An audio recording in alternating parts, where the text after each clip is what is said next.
WarnerMedia has canceled the freestanding DC Universe streaming service. RIP original content moving to HBO Max, Jim Lee confirms. We're going to go over a couple of these articles. They have decided to stop supporting DC Universe as its own streaming service. It really makes a lot of sense to stop it. When you kind of go through the articles, you kind of wonder, like, what were they thinking when they launched it? Because it seems like they really didn't think it all through. And we will get into that. Before we do, it's a huge help to me. Thank you so much for subscribing and clicking the bell for notifications. Much appreciated. You can support me at collegeofthedead.com and pick up a copy of College of the Dead Graduation Day. This is one of the graphic novels that I published. It's obviously it's a zombie apocalypse that takes place on a college campus. And sign up also at epicmermaids.com so I can have you emailed when The Mermaids is available. And it's like Game of Thrones with mermaids. All right, back to the articles. Okay, let's look at the history of DC Universe, the streaming service, a little bit. DC Universe's streaming service.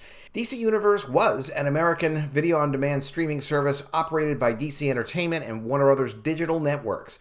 It was announced in April 2017, with the title and service formally announced in May 2018. The digital service includes original television programming, access to selected animated series and films from DC's back catalog, a rotating selection of comics from DC Comics, forum discussion space, and a merchandise store. DC Universe launched in a beta state late August 2018, with its full release on September 2018. September 15th. Okay, great. In August 2020, it was revealed that all remaining programming on the service would eventually move to HBO Max.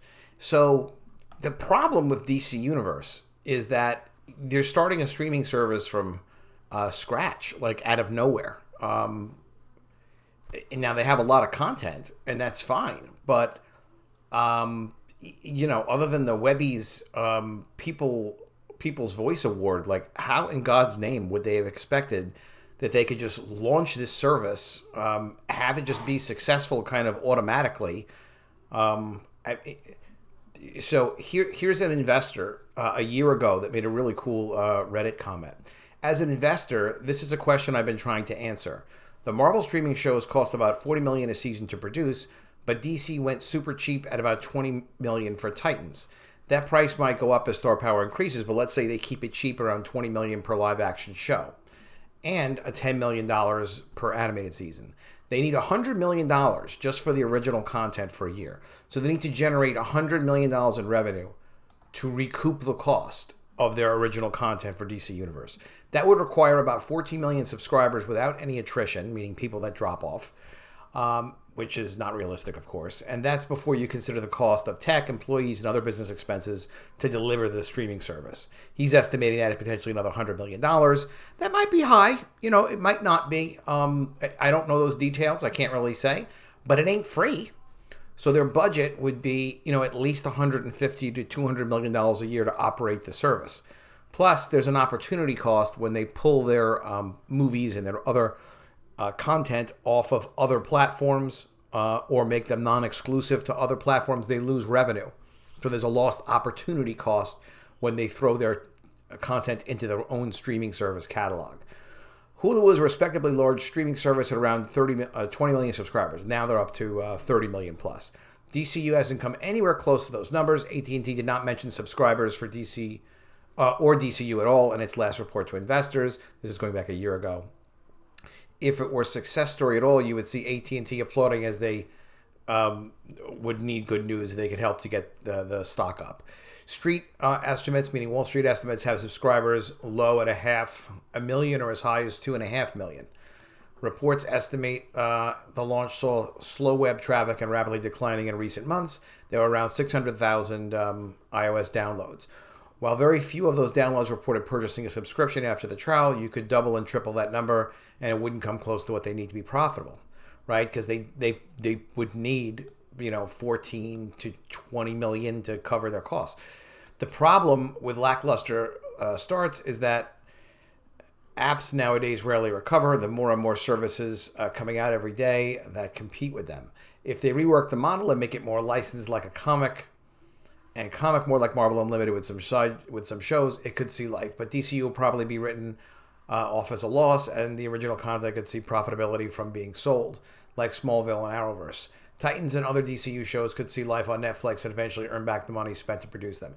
So the point basically being, and this is well written by Night North And how can they spend $100 to $150 million delivering on streaming content in a year, and then go and market that platform, and then market that in competition with their own platform, HBO Max? Does that make any sense if you think about it? Now, they launched it before they knew they were going to do HBO Max, certainly the way they launched HBO Max, but just the same. Come on.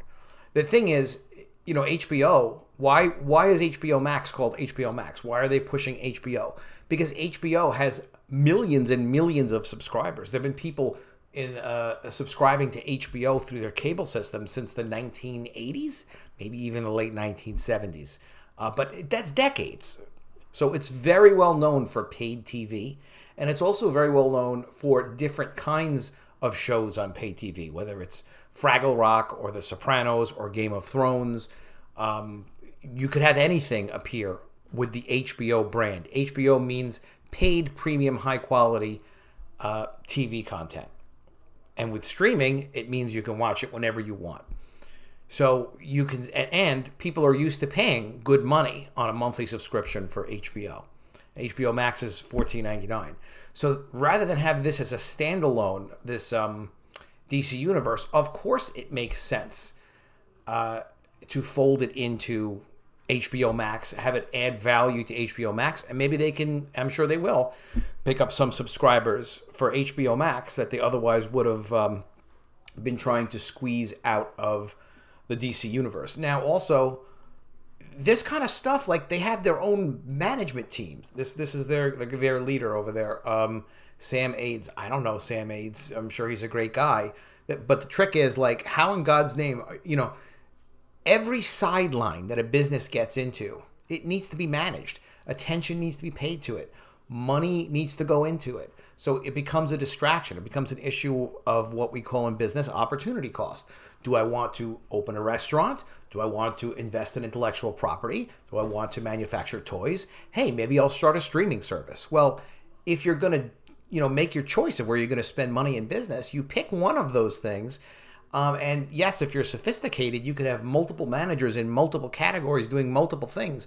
But this really looks like something that wasn't thought through. So the new CEO of WarnerMedia is Jason Kilar. And he was one of the founders of HBO. He was there when it was like a tiny company. Not HBO, sorry. It was one of the founders of Hulu. He was there when it was a tiny company. He built it into like $1 billion in revenue and whatever it was, 6 years. So he understands what it takes to launch a streaming service. And clearly DC Universe didn't have what it took. And they're busy trying to launch HBO Max. Of course they can't mess around with launching a whole bunch of little niche channels and having all those distractions. Jim Lee confirms DC Universe original content to migrate to HBO Max. Following the shakeup at WarnerMedia, DC Chief Creative Officer, and publisher still, Jim Lee confirmed DC Universe's content will be going to HBO Max. Yeah, he confirmed this in The Hollywood Reporter.